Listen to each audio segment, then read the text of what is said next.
Good evening, board buddies. Yes, we back again. You know what time it is. 7 o'clock live. Thank you for joining. I'm your host, Jordan Pittman, and this is the Boerboel Show, where you find out everything that you need to know about this Boerboel breed that we love. Here, everyone is welcome to join in, participate, discuss, learn, share your information, everything that you need to know. We all here. This is a platform that is welcoming to all. You don't have to agree with us, but you do have to be respectful. I'm your host, Jordan Pittman. I got my main man, Savage Kingdom Boerboel, Jason Gibson. Jason Gibson is in the building. He done arrived. What's going on, family? Hey, how you doing, brother? Excited for another brand new, exciting episode. Oh yeah, this is gonna be a good one today, board buddies. This gonna be a fire episode today. Before we get started, you know that we want to give y'all a brief introduction to our mission, what we come to do. This show is here to inform you. This is an open platform where everyone is welcome. We are Boerboel enthusiasts, nuts and crazy. Some people might say unhinged when it comes to this Boerboel thing, but that's the realest as it gets. Yes, we are true Boerboel enthusiasts. We want the best for these dogs. This is a community-based show where we promote the breed, not no individual program. This is about the Boerboel breed being the best dog on earth. Everything that we done gave so much to these dogs, and the dogs have given so much to us. They have added so much value to our lives. And because of that, we feel greatly indebted to them. So this is our way of giving back. This is for the Boerboel breed. This is for the dogs. This is also for you, to help you and arm you with information and knowledge. Knowledge is power. So we're going to share all of the information that we have based off of 17 collective experience, a multitude of experience that we have collectively. We're going to share with you to keep you from learning, from experiencing losses. You can get the lesson without the loss. You can get the lesson without the lump through our experience. What's going on with my board buddies, though, y'all? We made it another week. One more week. Oh, ain't it a blessing? We made it, y'all. We here. What's going on with y'all, though? How's my board buddies doing? Let me know y'all up in here, man. Get some doggy bones. Give me some likes, y'all. Give me some likes. Trying to get where y'all make sure it's up on my Facebook and YouTube now. It should be going live now. Okay, yeah. Let me make sure I'm clicked in on my Instagram. They were giving us some technical difficulties. Okay, yeah, I clicked in on the Instagram, so add a few more. Yes, we here, y'all. We made it another week. Ain't it a blessing, though? Seriously, we don't take nothing for granted. Every day is another chance. It's another opportunity that we're very grateful for and appreciative of. So because of that, we're gonna give you our all. Tomorrow is not promised. We're giving it to you right now. If you got questions, we'll do our best to answer your questions coming up towards the end of the show. But this show today, yeah, let us know you in here, board buddies. Hit that like button. I think I got the technical difficulties fixed now. You got it together, bro. Yeah, just take a second for it. It should be going live any second here now. I'm excited about this show, man, and all the great things that's to come with it and the information we're going to put out. Oh, yeah. Man, listen, bear with us, board buddies, because you know what? We just some regular guys. We not no experts. We doing our best. We learning as we going. As we go, we got an exciting show.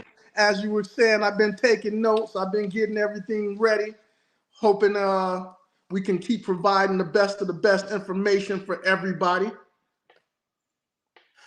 Yeah, so today's show we're going to be talking about registries because we hear so much about the paperwork and the organizations. There's a lot going on with the state of the breed right now, and we expecting the registries play a big role Yes, in we are.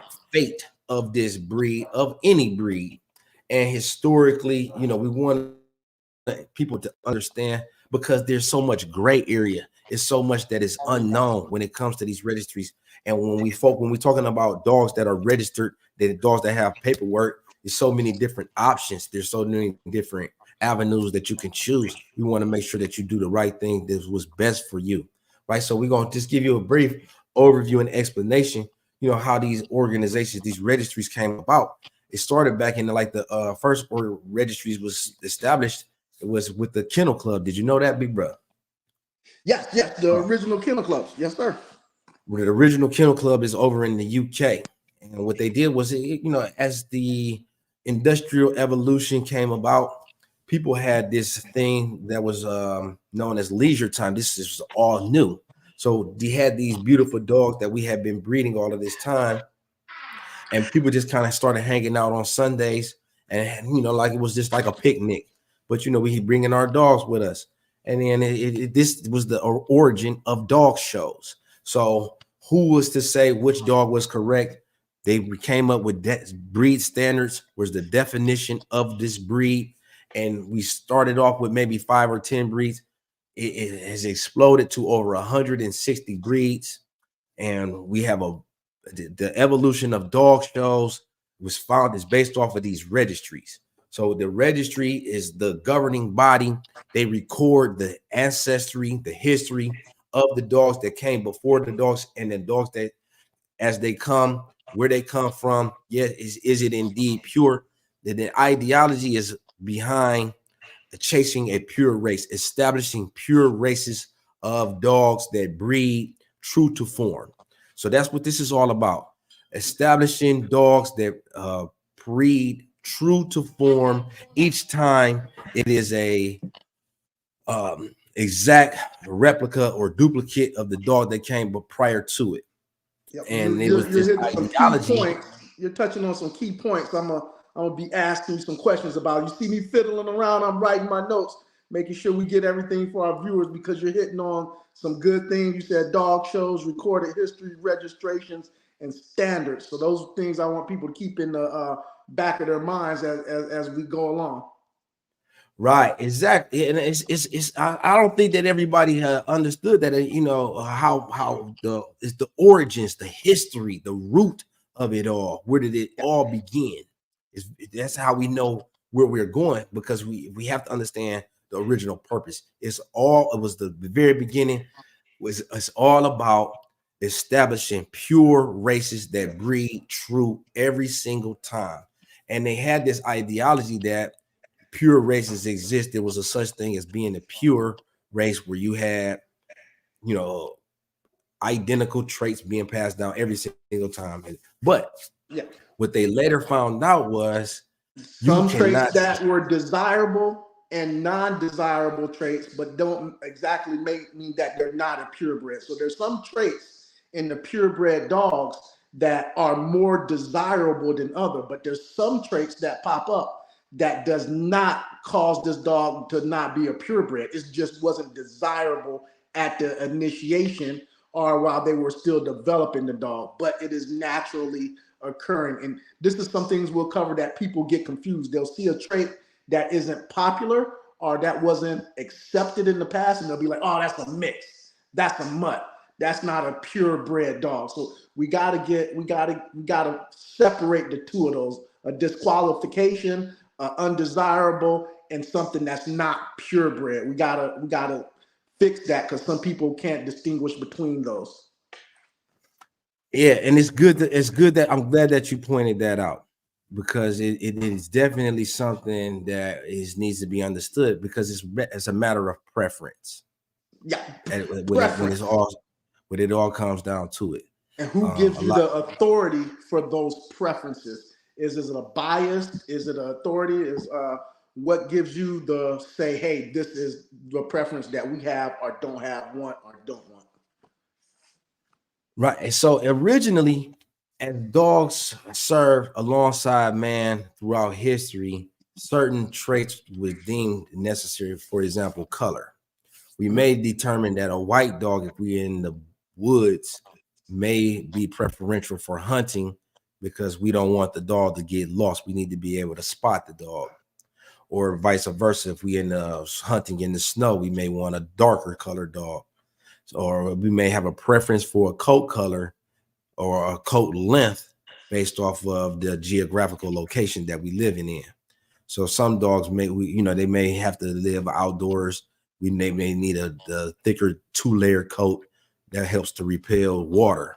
So those type of classifications have meaning. They have a purpose. They have a function, right? Okay. Yes. You'll say, so we select the dog. So the next generation, we say, well, you know what? That dog tends to get lost in the brush. So we need to make sure that we keep these dogs white, so that way we can identify them as if they're from a long distance. We may be using binoculars to try to track the dog down. It's the same thing with the coats, the length, and so that has a origins in function. What the problem is when you start to have dogs being selected based because I just like this color, it's pretty. Okay. And or this is the color of my dog, so I'm going to kind of like favor the colors of my dogs. And So vice versa, I'm not going to use this color dog because I don't like that color. So I don't want it in the breed because I don't like it. It's not serving the purpose. It's not serving the function as you hit on before. You're talking about preferences that get somehow implemented into standards that are loose. And I'm glad you gave us all a good rally working point for that.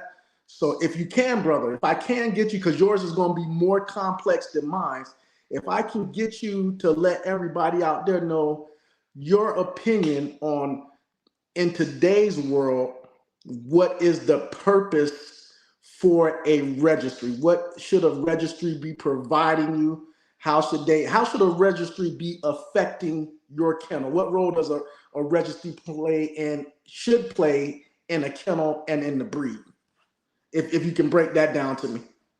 Okay, so you fast forward to how that fits into today's society. You start, so it's more about engaging with the public, bringing awareness. If you're looking for dogs, you want to know that it's going to come from a credible source, that these dogs has been certified, verified, or show some type of value. They done established this value. So normally that would go through a championship or these different accolades that are measured, recorded. You may take your dog to a show, an event where it's being exhibited in front of so many breed specialists. Then they may say, okay, yes, this dog is definitely a runner, or agility, or whatever. He fits into this breed standard, conformationally wise. We're going to award, this is the preferred style. When you're looking for a true and correct African Boerboel, this is what it's supposed to be. If you're looking for a true Cocker Spaniel, this fits the mirror. If you want the one that is the ideal, the exact type and style, the breed organization is the one that champions the dogs. They wrote the standard, and they're responsible for maintaining these records, and so that these is not lost, right? So you will be able to present your pedigree, and then the registry, they really are basically recording the history of the dog, so you can have trace lineage. Why the one reason why the American Kennel Club is the dominating registry in the United States, because it was the first one that was founded. So they has the biggest database, the largest amount of records, the largest amount of dogs entered in the North in America. So that's pretty much the standard when you're looking for a dog, a purebred dog. If it's AKC, so if somebody tells you that it's an AKC dog, then you know that that dog has been verified, right? If it comes from an AKC championship, and then you'll have a history where you can go and you request these documents, and you can trace your dog all the way back to the early 20th century, or to into the inception of the breed. And as they have so this modern day and age. So if you look at the Boerboel, for example, once it finally got a full recognition by the American Kennel Club, you start to see the Boerboels on TV. You start to see Boerboels at the in the shows. Boerboels and they showed, they put this national show on ABC, NBC, prime time. It's a national televised event. National televised event where it was putting eyes on the breed that previously maybe haven't not known. People find out this dog. Oh wow, they looking at the dog show. They may be considering a new dog, and they say, "Wow, you see that dog? That's a pretty dog." Or I'm looking for a dog that hunt, and I might say, "Oh, let me check out all of these working dogs." Based off of your lifestyle, what does your lifestyle demand? Then you have the ability to look at all the different dogs that are available. And that's the role of the registry, to really exhibit the dogs, to provide a platform to exhibit dogs. See, and that's what the AKC. Yeah, yours is a little bit more complicated than mine. I'm a simple person, but you did hit on all the points I hit. Yes, the registries used to be an unbiased place that kept the standards of the dog. So remember, there's standards, there's lineage, and there's recorded history of the dog. So in my opinion, in today's modern world, going back into the olden days, so hitting that real quick, in the olden days, it was standards of the dogs for function of the dogs, and then keeping a record, because they weren't as much into the recorded history of the dog. They weren't in much. They wanted to know, they cared who was the parents and the grandparents and the great grandparents, but on the most part of it, they wanted to know that the dog can perform the standards. I think in today's modern world, that's kind of changed a little bit, according to when I got into the game and what clients asked me for. When clients ask me for pedigree and registration, they don't care about the color of the grandparents. They don't care about what shows the grandparents want, unless I'm selling to another breeder. But today's clients, they want to know who the mother and father was and who the grandparents is. They want the recorded lineage of that breed. And so that's the main thing for me, what a registry provides for me, so I don't have to keep it all to myself, from your dogs, from X kennel, from Z kennel, from Y kennel.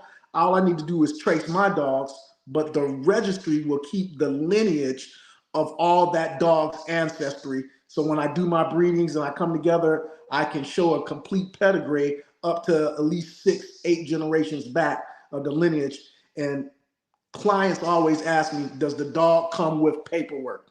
When they ask for paperwork, they're not asking for anything except, can you show me a chart who the parents are and the grandparents are? That's what they want. So to me, they're not, they are withholding a standard. So the dogs have to resemble the dogs that were originally bred. They have to resemble them. They have to be able to function as the dogs functioned. But shows, not too many go shows. They went the cheap route. So we're not doing as many shows anymore. They're doing what's called appraisals. And when you go away from shows and you go into appraisals, you get to a biased system. You get to a biased system where it's not 2, 3, 4, 5 judges each giving a scorecard. It's one judge, it's one appraiser going around saying, hey, this dog is worthy of breeding. This dog isn't worthy of breeding. And when you have one person, like Kanye said, one person shouldn't have all that power, right? Not one person should have all that power. And so that's what they do. So it becomes more of a friendship thing, sometimes a monetary thing, sometimes a dislike and like thing. Right. Well, at the end of the day, like you said, it's power, it's control. And you're talking about, so when you're talking about professional dog breeding, you're talking about a very lucrative, could be very lucrative. People pay a top dollar for dogs. Yeah. You got to think about the SAB, South African Boerboel Breeders Association. When they established the breed, okay, we got our, here come bruh. But then I'm gonna make this key point real quick. But when you talk about the SABS, SABBS, SABT, the founders of the breed, they established the breed. How was one to know what is a Boerboel? So they say, well, look, we don't want somebody to be able to say this is a Boerboel, and then it's actually a Boerboel cross, or it's actually a Boerboel mixed with Bulldog, because we've never seen Boerboels before. How will we know to be able to identify what a true Boerboel is? So this is the governing body of the Boerboel breed, right? And what it's very important to understand that this rooted in South Africa post-apartheid. Once they start to ending the apartheid, South Africa is not, farmers have no, this is a big blow to their income. Big blow when they say, look, y'all got to start paying these people to work for you. Then we gonna have to end it. We're gonna have to give y'all, we cutting y'all farms in half. We moving the people in. They would say, what we gonna do? Well, we're going to create, one thing that we can do is we can create a breed for the export market. We'll be able to convert our South African rands into American dollars, which is like an exchange rate of 20-1. We can finally start exporting these dogs. But what's to keep them from running? Once we export so many, what's to keep the Americans from having this control over the dog? Why would they continue to need us? And that's where the registration and the governing body comes in. But hold on, though, before we go any further. For this breed. Before we go any further, we got Southern Ohio, man. What's going on, bro? Terry, what's happening? I think you're on mute, bro. Your volume, man. Check your volume. Oh, let's see. No, you in here. But yeah, so while we get your mic together, Terry, we can't hear you, bro. You might have to go off and come back in. But it's important to understand that very key component. They could, if they send so many dogs over, we get the ball. It's like, okay, we pass the ball over to the United States, and then they never pass the ball back. We would never have no reason to go back to South Africa once we get a certain population of dogs established here in the United States. So with this being said, with us understanding what you said so far, I've known you've dealt with yourself personally. You've dealt with multiple registries. You don't have to name any of them if you don't want to, but can you give me some of your good experiences and bad experiences with registries, and if they've had an effect on your kennel, and if they've gained you any profit, if they've gained you any sales, if they've benefited you by being a part of them, or if it was a detriment by being a part of them? To be honest, the biggest thing, the biggest benefit of the registries have been for me, because I always want to keep it positive and uplifting, is the fact that I've met some really solid people there. It's a huge networking opportunity. It brings dogs together. When they do the shows, these dog shows, and I ain't talking about appraisal specifically. I'm talking about across the board. Because I have no one in particular organization. I'm just speaking in terms of registries. I know you dealt with several of them. Okay. Yeah, because I've dealt with so many, and in order for you to be able to participate, you may have to join, or you go to somebody else's arena, and then you like the ABKC, they put on shows. That's where we took down the Beast of the East award. That's the biggest thing, is the shows. That's the biggest value, is the shows, because it's a networking opportunity, and you're there with like-minded individuals that can see the value. They understand the value of a good dog. That's been the biggest thing. How many Boerboel shows have you been to? Boerboel specific None. shows have you been I have never been to a Boerboel specific show. So as many registries as you have dealt with, as many years have you been with this breed, you have not been to what was one of the main functions, a Boerboel specific show? There are none. Because I haven't been to a Boerboel specific. I know there's German Shepherd specific shows, Dobermans, Bullies, Frenchies. I know there's specific shows for all breeds. There hasn't been one for a Boerboel? I thought I just wasn't invited or just missed them. You haven't been there? No, you just missed them. Oh yeah, I thought I've been missing the Boerboel show. No. Okay. That is why I've been one of the biggest things that I have been advocating for. Bring us together. Let's find out where the dogs are at. Let's have some dogs. Let's have some Boerboel specialties. You know what I'm saying? So we could bring these Boerboels together. There's never been a Boerboel show. Have you ever heard of American Boerboel Champion? American champion? I was going to ask you. Hey, let me ask Terry a question before I answer that. Can I, brother? Because go ahead. Yeah. Because that's an important question. Let's earmark that question, and we're going to come back to that one. Has there been an American Boerboel champion? My brother Terry, old school, man. My brother, he been in the dog game back with the piss back in the day.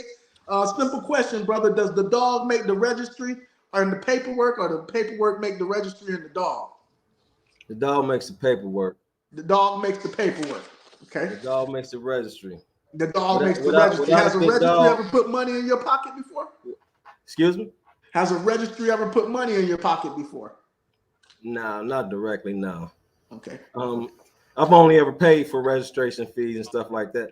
But I do see a value in certain aspects of having a good registry. But like you said, I was listening to what you guys were saying. I was just putting the pups down and stuff, but it ends up being a buddy system or too much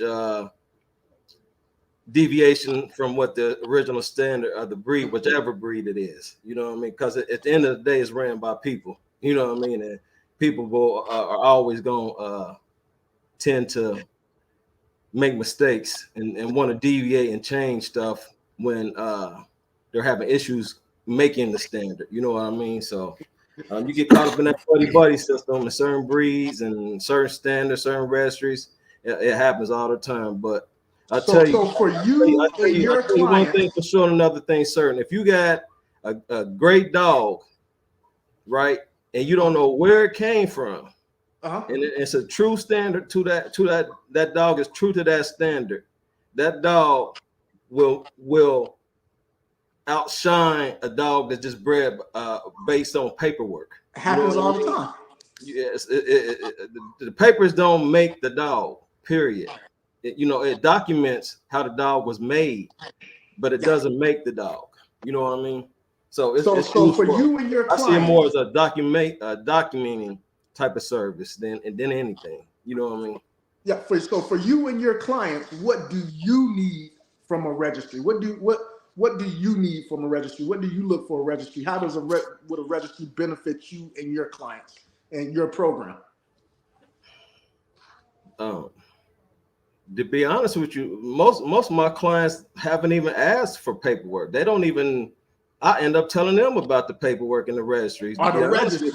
They might ask for the paperwork, but they don't. Yeah, they don't. Do they come AKC? Like when I got into the Boerboels, I got into certain registries, learned about the appraisals and the confirmation scores and stuff like that. But most time when people call, they want to know who's the parents, what are they like. Can I, show them the parents through a video, or if they can come and see them in person? They half the time they don't even ask for paperwork. To be honest with you, they just want to, they just like the puppy. They don't fall in love with the puppy or the parents. They've been watching for a while. Most of my clients said they've been watching for a while, and this was waiting, and they finally decided, they want to get a pup, but. They really don't. I be the one to initiate the conversations about the paperwork and the registries and the appraisal scores, and it really doesn't matter to them. You know what I mean? So it's like speaking Greek to them. And with the Olympics coming up, Jordan disappeared on me. I had that, man. I was here. I go. With the Olympics coming up, you know how I like to tie things into modern events. With the Olympics coming up, that question just hit. And it hit real hard. If you want to repeat that question you just asked a second ago. Who, me? Yeah, Jordan. You asked me a question right before we went to Terry about have we ever seen a what before? American champion. Have we American champion Boerboel? Ever? No, I have not. I have not. Why? And that's a big problem for us. What do you That's mean a big American problem. champion? What do you mean by that? A dog bred in America at a SAB show or one of the Boerboel registries. Have you seen a dog that was bred by an American that's a champion on one of their scales or one of the shows they have overseas? Have you ever seen the dog over there? And that's a big question, because I got a twofold question for that, especially when it comes to appraisals. It's not even a question, but from my understanding, and I talk about stuff that people don't like to talk about. I generally, from what I see, I don't see American dogs scoring anywhere near as high as dogs bred in South Africa. No matter what the desirability of those dogs or what the capabilities of those dogs or how good those dogs look, they don't score as high as dogs from South Africa. And then there's another part to that that people don't like to talk about this stuff, but it's obvious that dogs bred by, so as you can say, American dogs bred by Americans don't score as high as dogs bred by South Africans. And the other part of that is dogs bred by minority Americans don't score generally as high as often as dogs bred by Caucasian Americans. And I wonder if they're being from South Africa, if that has a part to do with it. Here's would my I be thing. far off base with that assumption? I'll say this: it doesn't. This just go by the numbers, because it doesn't make sense.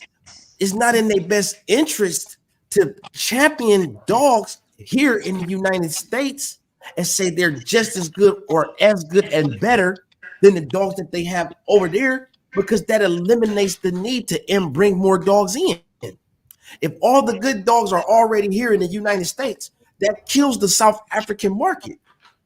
So that would kill dogs in any. You follow what I'm saying? Why would we bring dogs in from South Africa if if you can get one as good from Ohio or Missouri or Florida or Texas? If that's what you're saying, if they admit that you can get a dog just as good in Southern Ohio, why would you import one from South Africa?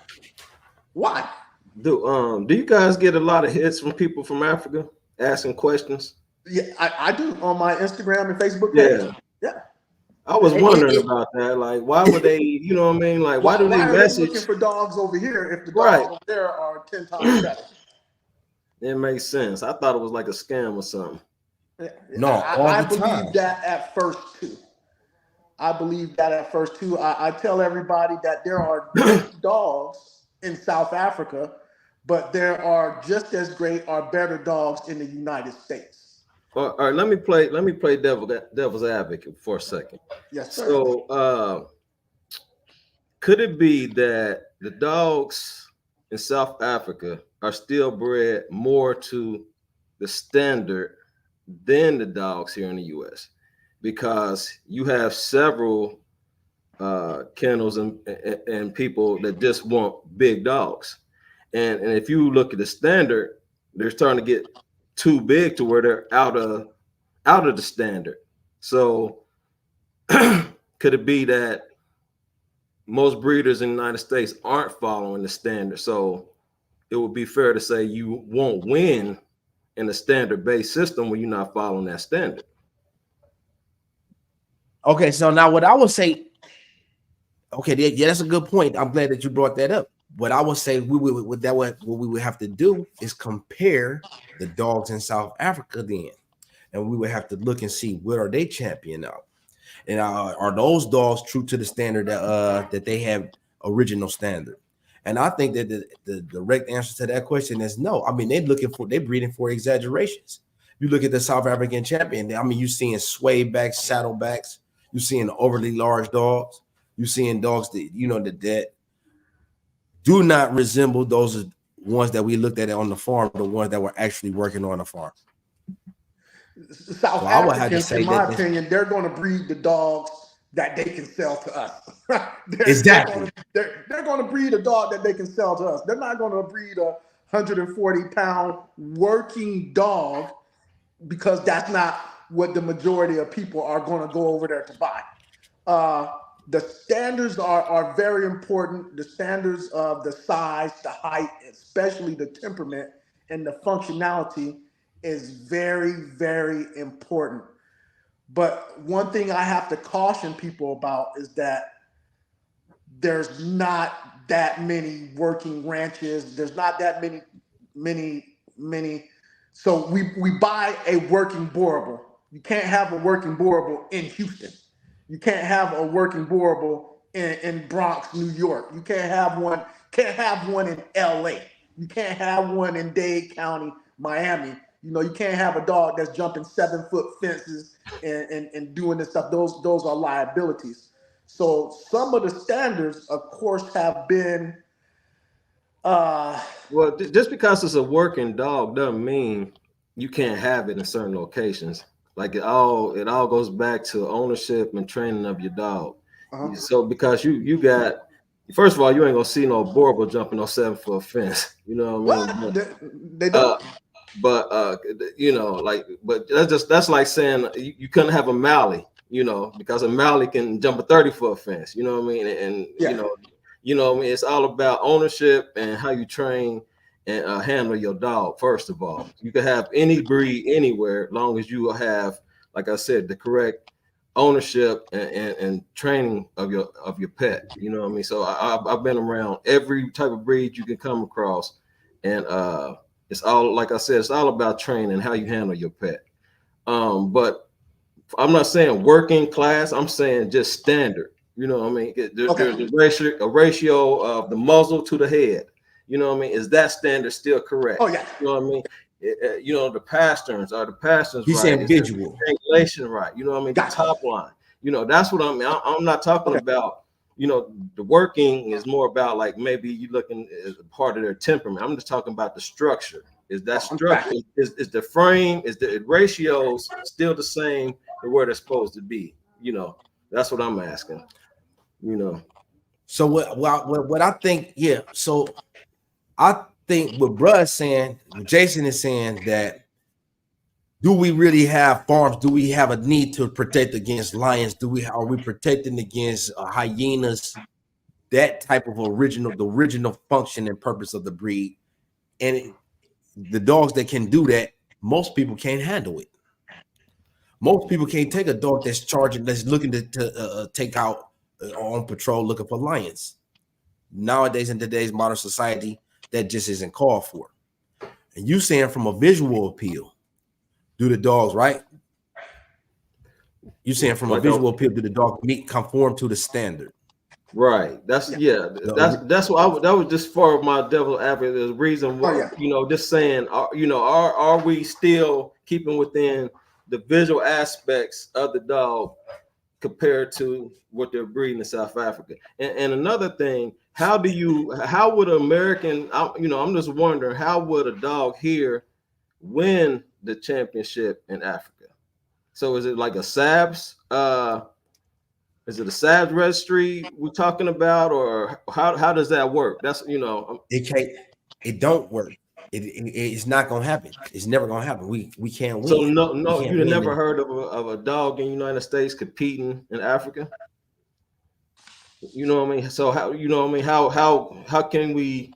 Has it been done? Has anybody tried? Is there, you know what I mean? Or is this something that's based in Africa? So I don't think that they actively pursue. Is in an actual active pursuit, right? I mean, like, they come over here, they praise the dogs, then they go back over there, then they come back again when it's time to praise the dog.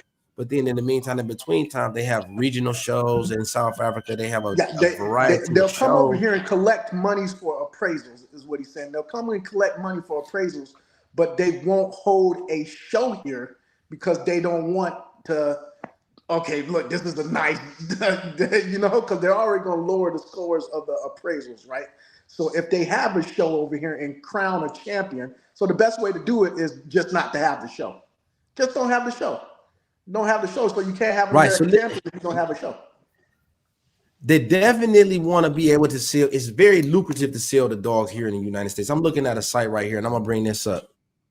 This is a site that's a South African site where they're selling Boerboels over there. and it's in South Africa.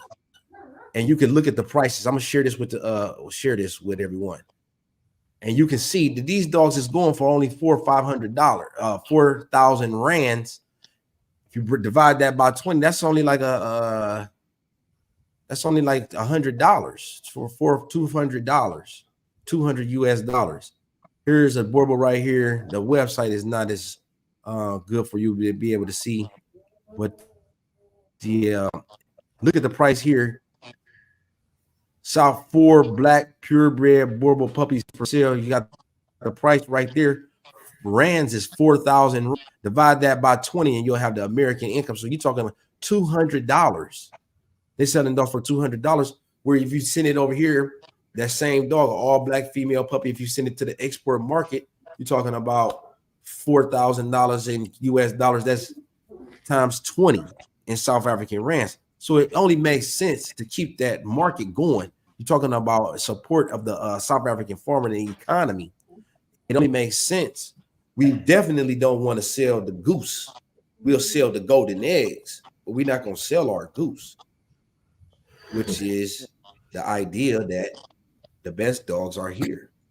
I didn't get a chance to ask you, Terry. I know you've been in this game for a second, the same amount of time I have, a little bit longer. What has your experience with the registries been like? How's your experience with the registries? Have they been able to help you out or hinder your program out, or just been indifferent? I would say I benefited from going to appraisals. I got to see a lot of different Boerboels, meet a lot of different people. I paid close attention to what the appraisers were saying and looking at, so that helped me understand what the Boerboel should and should not look like. So, you know, I don't know how you value that, but that's pretty much it. Other than that, that's the only thing I could say that I benefited was, but it did help me in that aspect, So both of y'all know that I'm a military man, 20 years. I spent 8 years active duty in the United States Marine Corps and 12 years active duty in the Army for a total of 20 years. And one of the big things was, and that's kind of a theme that we talked about, me and Jordan talked about a couple of times, is one thing they used to always tell us in the military is don't just come to us with a problem. If you have a problem, tell us the problem, but come with a solution or work on a solution also. And so when we come and we tell you on the Boerboel breakdown and discussion, we're going to come with problems. We're going to come with things to get better. But I just want you guys to keep this in mind at the end of the show that we will come with solutions too. We're not just going to come over here and tell you bad stuff and not tell you possible solutions or ways we can make things better. So some things we'll point out that are great in the system, great, and been working. And then there's some flaws, but we're going to come with solutions and we're going to come with options. We're going to come with options, whether it be additional registries, dual registries, multiple registries, places that will work for you, everybody that's tuning in, our valued clients, because it's three guys here talking, but our valued clients, our valued peers, everybody that loves that breed, we're going to come with solutions. We're going to come with things that can work with you to try to help you grow your kennel and do better and actually benefit your program instead of being a liability or just being something that you do just to check a box, because nobody wants to pay just to check a box, right? For sure. Yeah, right. We definitely want to learn from the past failures. We want to build on the successes. Like you said, the fact that the networking, the opportunities is there, is big, because it's not every day that we're going to run into one another that's a fellow Boerboel enthusiast. And that's part of the making this a community-based show. United, part of the purpose of the United Boerboel Club, which is our new club, is to bring Boerboels and Boerboel people together for the first time and crown a national champion. You know what I'm saying? With the United Boerboel Club, have put on these shows for the rare breeds where we could bring in presses Connie Corsos. We want to have a Rottweilers, all of these like-minded type of dogs. The Boerboel will stand on its own. The Boerboel stands strong when it comes against those other breeds. We want to have a level playing field, but we're not just trying to. If we got to do a big show with all of these other different breeds, if they got better dogs, we want the best dog to win. You know, we want to have.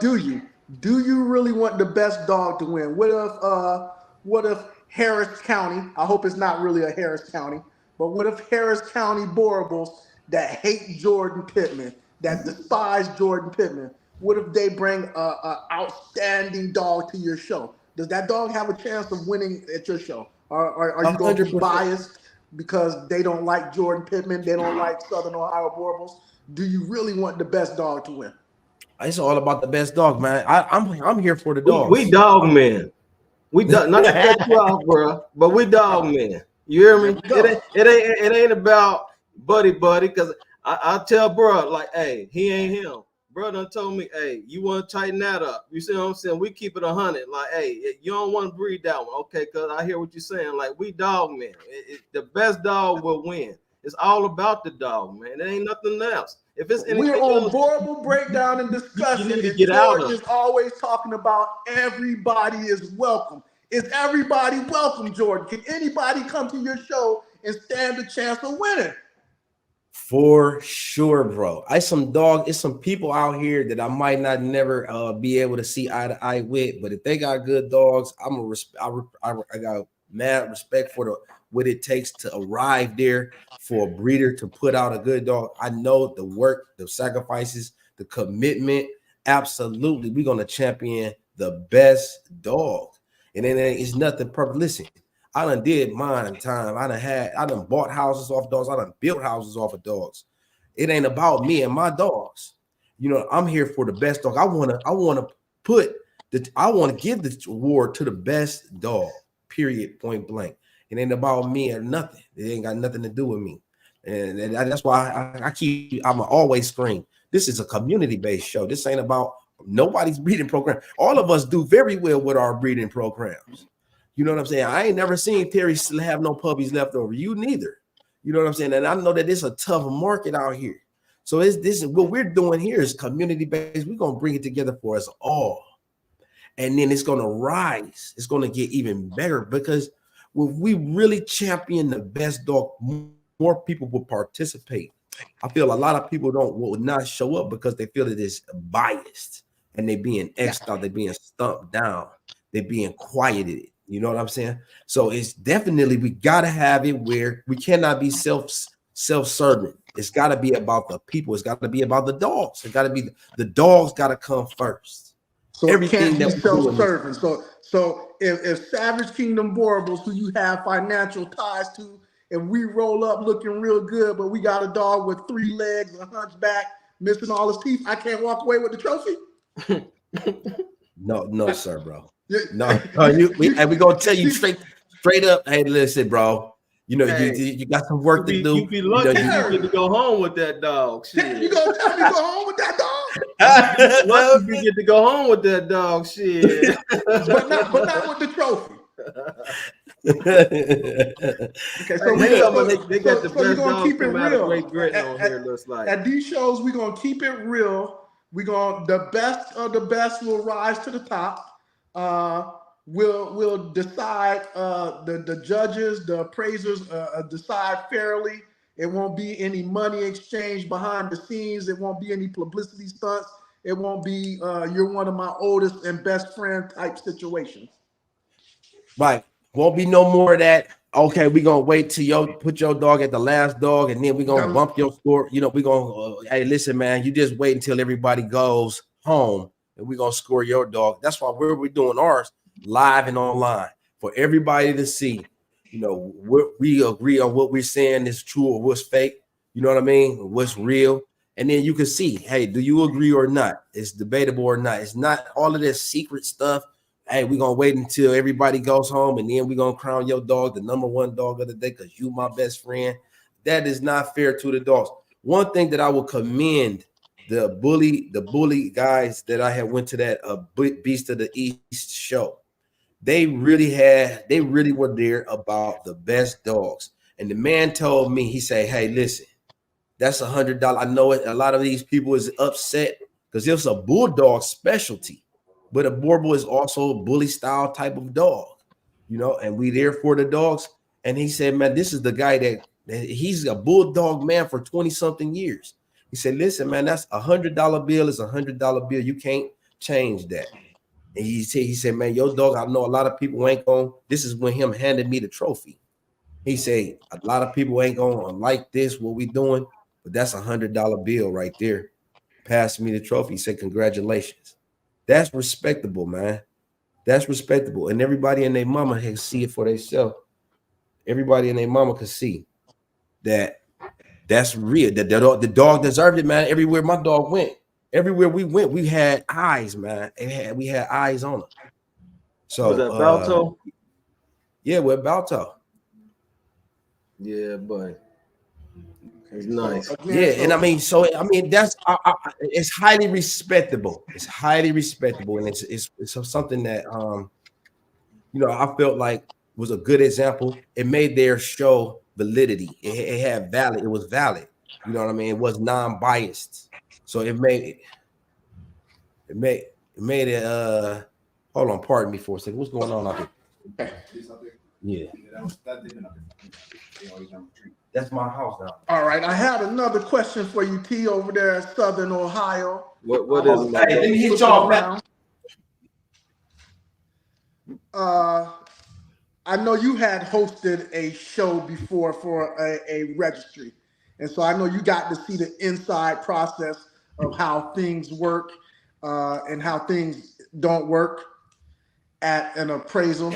And so you'll have a good eye to be a appraiser. Is that something that you would ever be interested in yourself, appraising dogs, or would you rather just have that done by a registry and what happens there happens, or would you be interested in doing something like that yourself, using your eye to help out other kennels? Actually, that was my plan with that registry I was involved in. Every year we were supposed to have some type of training course for that, but I never got the email. So that after three years of that, I kind of got the message that I wasn't going to get invited to that training course. But yeah, actually that is something I'm very much interested in, because like I said, I'm more into the standard of the dog, keeping the dog true to the standard. There's nothing wrong with size, color, and everything else, but there is certain dimensions to the dog that the people should be aware of to keep true to standard, keep the Boerboel what it's supposed to be. You know what I mean? So, but yeah, to answer your question, most definitely, that's what I would like to do. I would love to be able to contribute to the Boerboel community in that way. Yes. Yep, and the reason I asked you that is because I know you're way more stricter in that lane of the business than myself. You're stricter to that. What you're saying? True to form, Boerboels. True to standard. True to standards. So yes, sir. True to standards. Abusing. I'm sorry. Beautiful dogs. Creating beautiful dogs that are true to standards is one of your forte over there. So I want people to know that, and I love giving flowers to my brothers, to everybody while they're still around to get them and while they're actively doing something. So true to standards, and I know as an appraiser, as a judge, as a qualifier, you wouldn't BS on that. You wouldn't BS on that. The dog is going to be simple, black and white. It's good, it's good. It's bad, it's bad. It needs some improvement. It's right there. It's right here on the paper. Right. It's not that hard, man. Is it the standard? Yes or no? You know what I mean? And then go from there.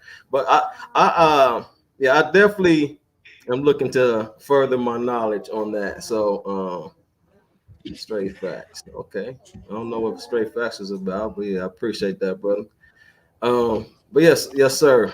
The standard is, I look to learn more about the standard every day, that I can. So one day I feel like I will be one of those guys that will be able to say, you know, I'm an appraiser of this breed. You know what I mean? Because I respect the breed. I'm a student of the breed. I will always be a student of the breed.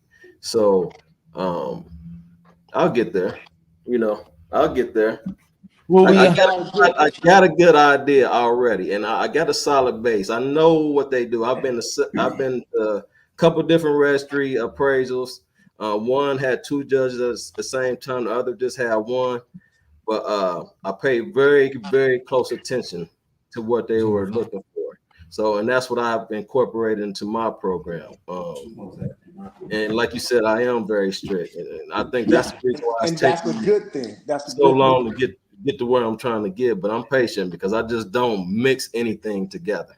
You know, every breed I've done is being purposeful. So, you know, I'll get there because you know it's coming. I'm just adding a little bit more girth to them in this past couple breedings here. We're gonna be there. And please forgive us, man. Jordan is probably working with one of our many sponsors that's trying to get a hold of Boerboel Breakdown and Discussion. Right. I'm going to take a quick commercial break and say Boerboel Breakdown Discussion every Thursday, 7 p.m. Eastern Standard Time. You're going to get an honest breakdown from us. You're going to get a discussion that everybody's welcome to join in on and ask questions. Again, the host with the most, JP, is always going to come back with some good topics. We'll have good topics every week. So Thursday, Eastern Standard Time, 6 p.m. Pacific Standard Time, we'll have the show. I was going to ask Jordan this question. I'll ask him in a second, but yeah, what's you the can ask me now. longevity of the Ask me book? now. I'm still here. Because you've been in this game longer than us. So my oldest dog is about 6.5 years old. And unfortunately, like most big breeds, you're not usually getting 17, 18 years. So what's the typical lifespan for you? Lifespan for you? Well, I've had some dogs 14 years was my longest. Okay. 14 years was my longest. Most of them is retiring, expiring around 10 to 12. We've seen some. The biggest issue that I see is obesity related heart issues where the dogs get too big. Yeah. You have to go to You have to go to a class to be an appraiser. This was a question that we almost skipped over. I'm glad Mr. Smith brought that up because this was an important question that I actually checked off on accident. I got my list over here of things we're supposed to talk about during the show, and I got my check marks, and that was one of the things going to a class. And that was another question I was going to ask you, Jordan. We don't got your video feed up right now. We can hear you though. You can hear me still? Yeah. So with the Yeah, we can appraiser, hear you. yeah, it's based off of experience. So you have to judge a certain amount of dogs. You have to have handled a certain amount of dogs, and then once you have, then you will be qualified to be an appraiser. Yeah, I think that's it's what like I was going to ask you. Who gives you the authority to be an appraiser? And once you are an appraiser, how do we know if you're doing what you were taught or if you're doing what benefits you and your buddies? So what gives? Because I know that's going to be a question that's going to be presented to you a lot. You're always going to have to prove yourself for some reasons. So what gives somebody the ability? Who gives you the authority to be an appraiser and to tell people who can and can't breed their dogs? I mean, it's up to you to. It's all about your personal belief system. What do you believe in? You know, who do you believe in? Who give you who tells you what's what and who was my personal. I feel like I'm self-governed, so don't nobody own me, don't nobody control me, and I don't agree with somebody being able to tell me what's right and what's wrong about my dog. Especially when you're talking about the ability to breed my dog, if I can breed my dog or not. You know what I'm saying? So it's a lot to do with that there. You got to keep that in mind that this is about control, obstacles for you to overcome as a breeder.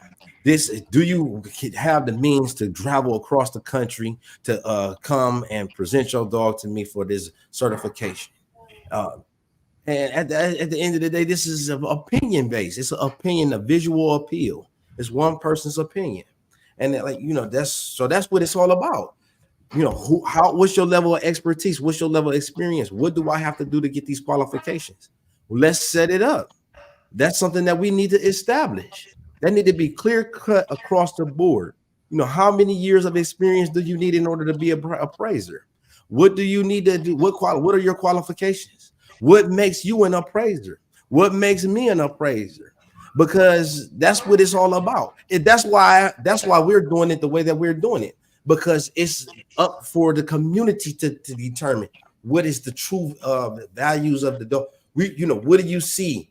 What are you seeing? What am I seeing? Educating people about the understanding of the dogs. It's a visual preference. It really means nothing more than that. It's nothing more than that. So I hear this word. I hear this word tossed around quite a bit. I've been called this word before. I think, to me personally, I just think it's a fancy way of saying the N word. But I've been called this word before. I don't know if you gentlemen have been called this word before, but I want to see if we can get a meaning to this name, and how do you know what really makes this person or that kennel that backyard breeder? Backyard breeder. What stops you? What qualifies you not to be a backyard breeder? What is a backyard breeder? Am I not? Am I a backyard breeder? But how does a kennel know if they're a backyard breeder? And how do they stop being a backyard breeder? Or is there even a such thing as a backyard breeder? And I know I'm asking the same question multiple ways, but again, what makes you a backyard breeder and what does not make you a backyard breeder? What's wrong with being a backyard breeder? I'm wondering. Because I'm trying to figure out what it is, because it's used like a bad like word. a derogatory. Yeah. I'm trying to put a label on it. What is it? I get what you're saying. People try to use it as a derogatory term, like you're a backyard. It's like a put down. Yeah, they're trying to put you down. But I tell you what, I put my backyard boogie up against anybody's whatever you want to call it, because that's all I got. I got backyard boogie. You hear me? My backyard, everything's coming out my backyard, but it's coming out true. You know what I'm saying? It's coming out true. When people say backyard breeder, I always ask them, "What you want me to breed in my front yard?" Right? A living room breeder. What kind of breeder you want me to be? I don't live my life to try to please other people, man. Yeah. I understand that. Just like the word thug, backyard breeder used to have a definition behind it. It was probably somebody that had 20, 30 animals stacked up in cages, 10 feet high, pissing and shitting on itself, wasn't taking care of it, malnutrition, just in the worst care possible. Those were backyard breeders. Now you can be a backyard breeder if you take a picture with a big chain on your dog. If you have a big chain or gold chain on your dog, you're a backyard breeder. And to me now, backyard breeder, just so we can get this off and I can check my box. To me, backyard breeder is the same thing as thug nowadays. It's just a fancy way to call somebody an N-word. It's not a fancy way. It's an acceptable way to call somebody an N-word, in my opinion, because some people can do the most horrific things and they'll be like, oh, it's just not a good kennel. But then some people can do just put a gold chain on their dog. Oh, that's a backyard breeder. So again, it's just a fancy way in my eyes of calling somebody, I keep saying fancy. It's an acceptable way of calling somebody an N-word nowadays, backyard breeder. But that term is thrown around derogatory too easily now. You're going to have hate all the time, man. I used to see it in the pit bulls. You know what I mean? You're going to have hate regardless. It's always going to be somebody is going to have something to say. So why even worry about it? You know what I mean? Like, your program is your program.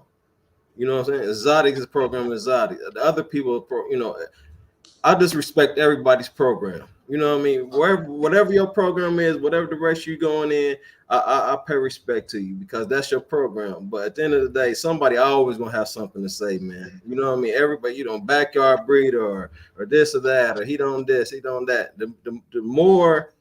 Uh the more popular your kennel gets and the stronger your program gets, the more of that backlash you're going to get. That's just the way it works in the world, man. It don't change. That's like sports, workplace, everything. The higher up you move, the more problems you're going to get, man. You know what I'm saying? So just take it with a grain of salt, man. Just take it with a grain of salt. I can't believe we hit an hour already, and I'm trying to stop Jordan. Jordan, man, we had an hour, brothers and sisters. No. Let's go. We going. Cause I listen. We ain't no time limit. Going today, boss? Yeah, we good, man. Let's go. What I was gonna say is, it's very unfortunate that those terms is being tossed around like that. But you know what? It's warranted in some cases. It's sad. It's a derogatory term.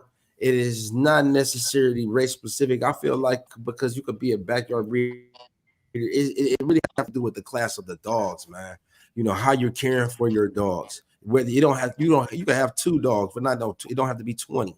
And it's just unfortunate because people feel the need to tear each other down instead of try to pick each other up and help someone. You know what I'm saying? Try to get somewhere with a person and elevate them or educate them and as to what they need to do in order to improve. We quick to try to judge someone and put them in a class. You call somebody in the thug. Man, I've been called that so many times. It's like, well, you know what?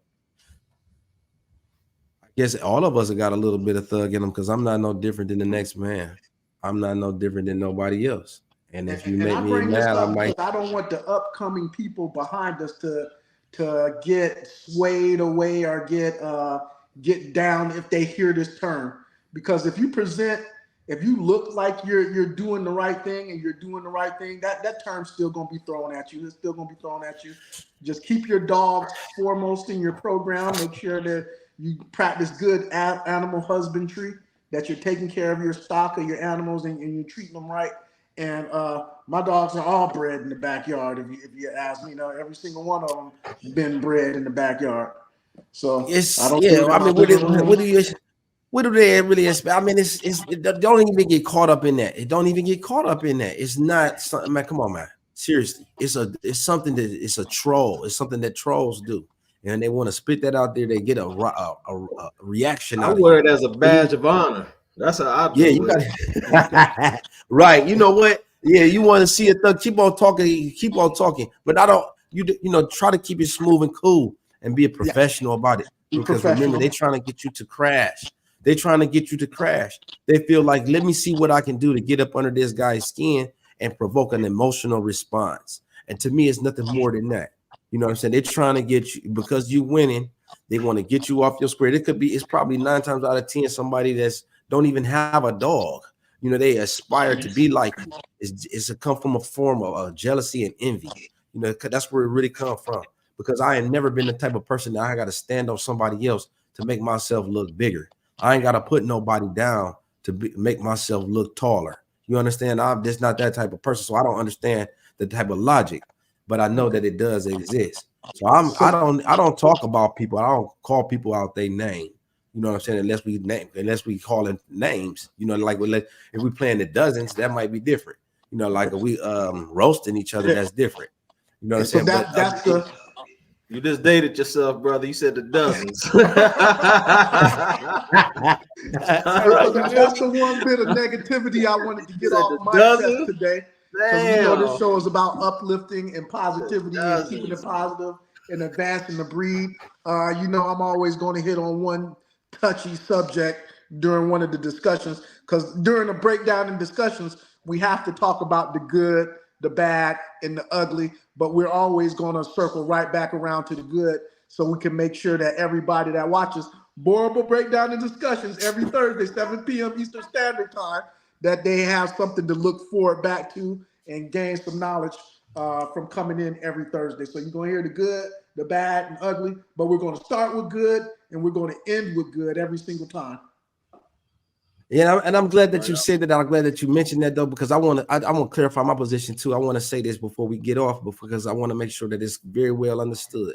One of the best things about the dogs is it bring people together, that might not otherwise ever have met. Some of my best friends that I consider family, I done met through the dogs, and I'm talking about brothers, like my Boerboel brothers. You know what I'm saying? And I'll go ride for them just like it was my blood brother.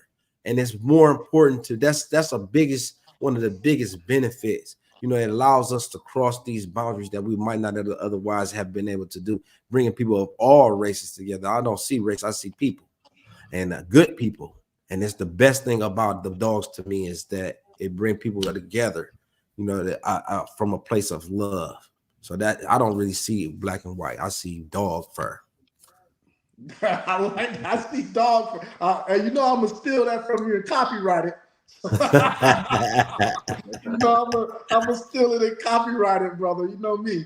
Yeah, man. Let's get to where we need to be, man. Okay, like we said, we always come with solutions. We'll present a problem, come with a solution. So, what can we do for? There's multiple different registries. There's about 4 main registries out there that people are using. It's multiple registries, but no single one of them is giving us every single thing that we want. Not one is checking off. If you got 5 boxes, they're each checking off 3.5 different boxes. We're trying to get multiple boxes checked at one time. Is there one single registry that can do that, or is multiple registries an option? That's what multiple registries is always an option. If you don't feel comfortable, you can always join multiple clubs. But I want to say this about the United Boerboel Club.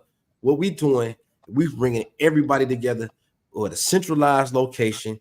All your records will be there, accessible. You cannot falsify paperwork with the United Boerboel Club because you can always reference it there at the Boerboel Breeders Registry. We're going to have document there. Everything is going to be documented. We serving as a recording agency. Period. Recording agency. We're gonna record and publish your results and your information and your kennel. We're trying to do more than anybody else, any other registry have ever done for their club. We're gonna bring out celebrities. We're gonna bring out the public. We're gonna engage. We're gonna promote. We're gonna advertise all of this. And it's not about us. It's about the community. It's about the breed. We're gonna take the breed to this highest heights. We're gonna do more for you because we service oriented. It's about the people. So come on in and listen. Just watch us grow. Watch us grow. Will you be accessible to the public? Will you be accessible to the public via email, phone calls? Man, I'm here with what I'm saying. Listen, I don't feel good. I'm going to answer. I'm going to get on my phone. I'm going to get back with you. If I don't answer it when the first time, do my best. Listen, we got multiple streams, resources, people that can contact us. We're available through the email, chat, text message, DMs. We on all platforms. We responding to all comments. We here for you. We here for you. We are service oriented. We know that we need you as much as you need us. We're going to take care of you. We're going to do our best for you. I'm going to give you my all, just like I do with everything else. I don't know no other way to go but to 100. So like the police are supposed to protect and serve. And so is that going to be like the registry, not calling the registry the police, but will the registry really do its job and serve the Boerboel community and not just lace somebody's pocket? Will people be able to see a return on their investment in the registry that they support? That's exactly what it's about, collective investment. We're going to be able to, you might not have $1 million to put on the show, but we're going to put on the show. We're going to bring it to you. It's about serving the people, serving the breed, putting the breed first. Everything that I say, you can always go back and double. I'm not going to change up my story. Everything that we're trying to do, I'm giving it to you straight, not late. It's 100% accurate. I mean what I say, and I try to follow through with everything that I say I'm going to do. Listen to this. Man, I built myself off of my reputation and my word. That's all I had. My reputation and my word, who I am. And one thing that I'm gonna always do is see about my people, that especially those that ones that if you had enough to vote, faith, or confidence, or if you put confidence in me, I'm gonna show you that I'm gonna prove for you. You have made the right decision because I'm gonna get laid down for you. You feel me? That's just how I'm bred. That's how I'm built. I'm like a Boerboel for real. I really am like a Boerboel. Like I'm gonna I give see the you all my passion, and I see the passion, and I'm on board.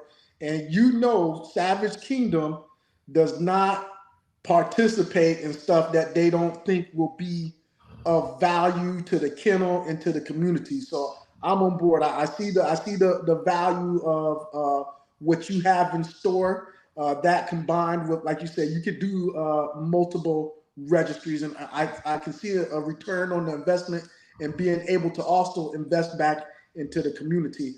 I've been running my mouth a lot. I just wanted to say one thing before you guys say some piece. You all will want to stay tuned for the next week, the next couple of sessions. We're gonna go transition into bringing a puppy home. We're going to do from 8 weeks to 2 years old, and we're going to do a monthly from 8 weeks to 14 weeks, what you should expect from your Boerboel puppy, what you need to bring your Boerboel puppy home. So we're going to do a series of receiving your dog until 2 years old, what a breeder will do to help you out, a good and bad breeder will do to help you out. So that's going to be a series that everybody's going to want to watch. So make sure you watch. You keep tuning in every Thursday. Again, it's going to be bringing your puppy home into adulthood. Okay, hold on a second. Hold on, let me say something. I gotta walk my visitor out. I got some very special guests, y'all. I want to introduce y'all to the community. Glorified Boerboel Kennels. His name is Tito. This man works extremely hard with his dogs. A seasoned, experienced dog, man. Tito, I'm gonna let you introduce yourself. I'm gonna walk my guest out. But listen, man, thank you for joining. I'm glad. I'll be right back, y'all.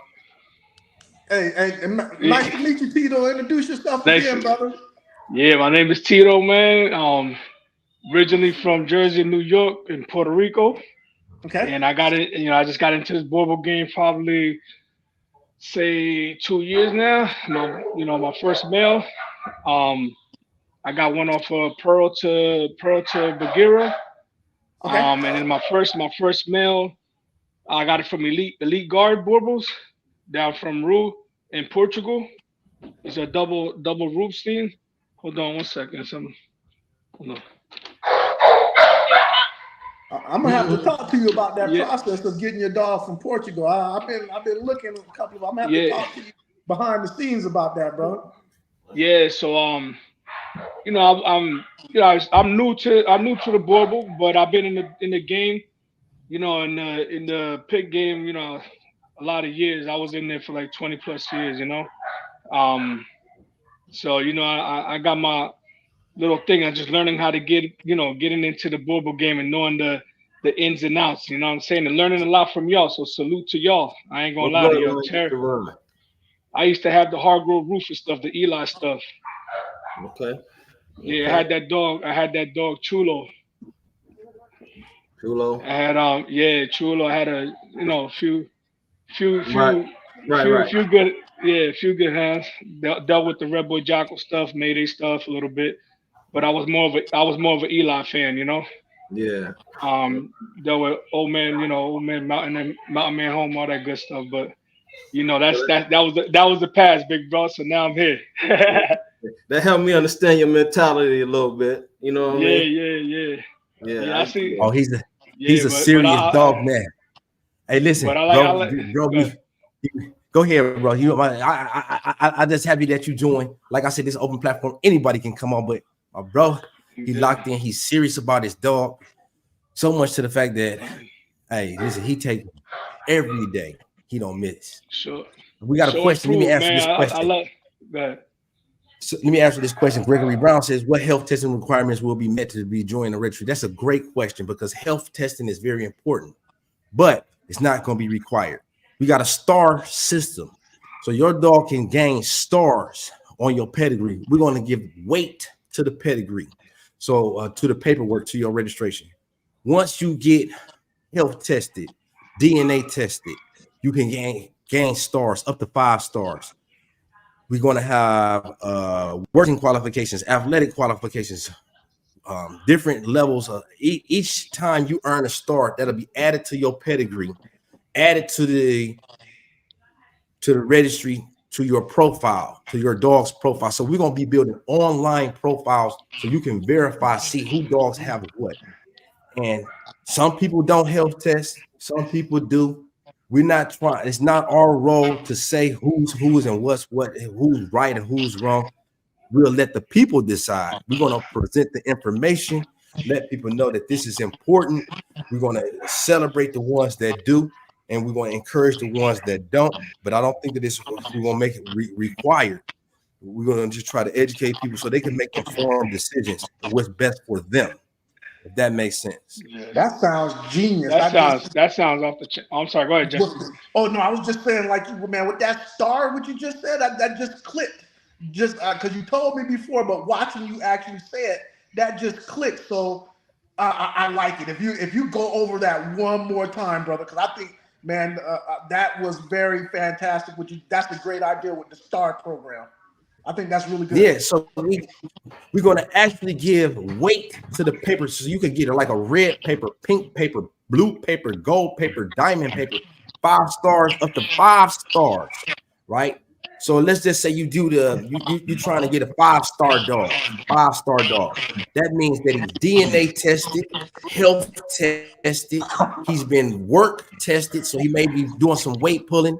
He's been ran, he may be doing some running. He's also had a obedience test or some type of visual temperament test. You know, I mean, not the visual, but a physical, actual temperament test where he goes through a series of obedience commands.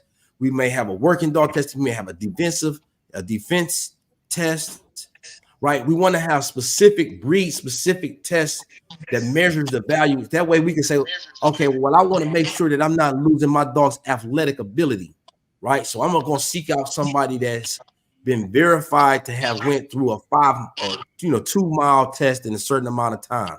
But this is something that we're going to come up with as a community, right? We're going to all be involved in the decision making, what's important to the breed. I think one thing for sure, we got to have weight because power is in the breed definition. So we might say to the 50-yard line and back, that's 100 yards with 100 pounds. That's your weight. That's the power test. And you can earn a star for that. And that might be something that we do at the shows, right?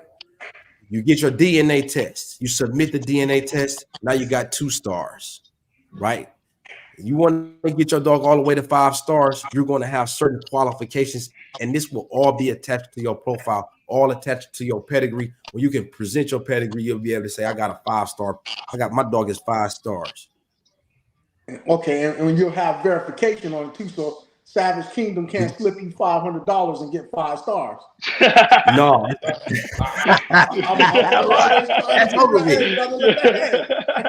Let me know, because I'm gonna have a bunch of 5 stars now. But seriously, he said it's gonna be live, so yeah. Okay. Gotta work for those stars. Gotta work for those stars, So baby. you gotta actually work for it, but it's achievable. Yes, sir. he said all this is gonna be done live, right? So you can't fake it if it's gonna be live, right? So it's gonna be accessible Hey, to Jay, ain't that back end hustle right there?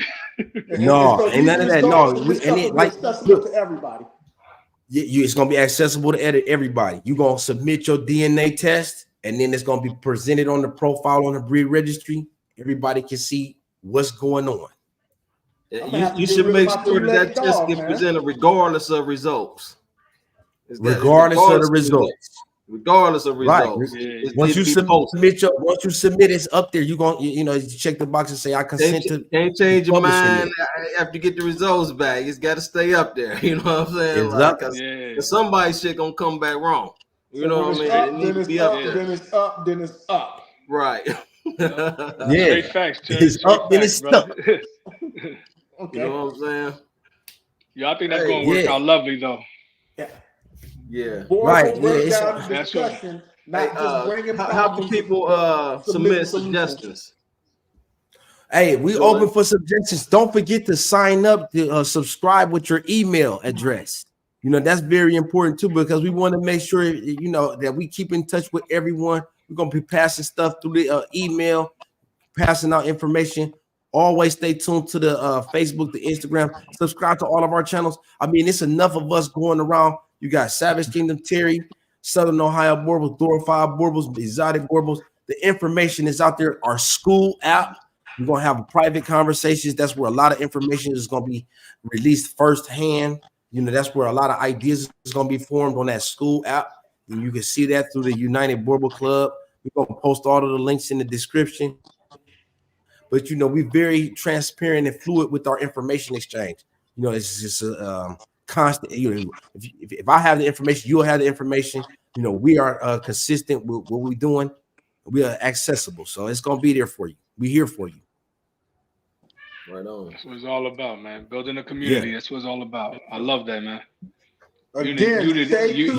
Unity. Yeah. Unity, stay tuned for future shows. We're putting together our future shows again, bringing home your Boerboel, introduction to a Boerboel, 8 weeks to 2 years old. We're going to do a series of what to expect from your Boerboel as it teases, as it goes through the growth spurts, as its attitude changes, males and females, how you want to select your Boerboel, what breeders you're selecting your Boerboels from. We're not going to be biased and say, get a dog from this breeder or that breeder. Just how you select your breeders, how you select your puppy, and what you need to bring it home and what to expect for the first 2 years. So it's going to be a very, very good series that we're going to put on that you guys are going to want to tune back in for. You said get your puppies from Southern Ohio Boerboels, right? There you go. There you go. I thought that's what you said. My bad. I'm working on another. Go on, I'm working on bringing this up. Right.